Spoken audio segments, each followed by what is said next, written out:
ចេះឈឺដោយសារពាក្យល្ងង់សត្វដែលចេះឈឺជាសាច់នៅល្អ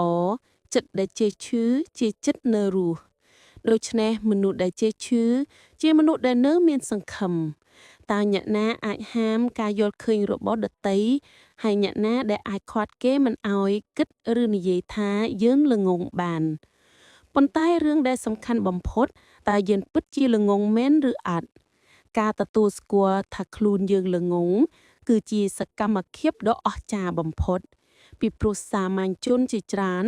បានប្រែក្លាយខ្លួនទៅជាអ្នកប្រាជ្ញកំពូល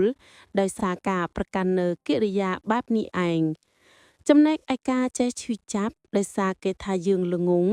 គឺជាកតិដែលអាចនាំមនុស្សទៅរកការផ្លាស់ប្ដូរដ៏ប្រសើរបំផុតមួយ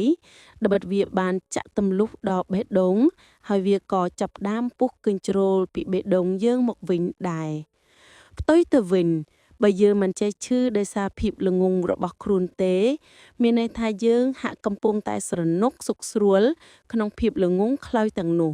ហើយយើងក៏ប្រែជាស្លាប់បាត់ទាំងដង្ហើមដែលនៅមាននៅឡើយក្នុងសៀវភៅ30អត្ថបទនៅពីក្រោយជីវិតដែលនិពន្ធដោយលោកអ៊ុំរដ្ឋាមានឃ្លាមួយដែលចាក់ដោតបេះដូងនិងជ្រាបដល់ខួរក្បាលខ្ញុំគឺសាកសពដែលគួរឲ្យខ្លាចបំផុតគឺជាសាកសពដែលនៅមានដង្ហើមដក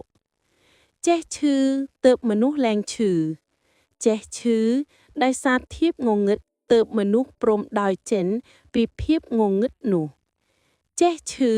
ដោយសារពាក្យល្ងង់ទើបមនុស្សលែងល្ងង់ចេះឈឺដោយសារពាក្យថាក្រទើបមនុស្សលែងក្រ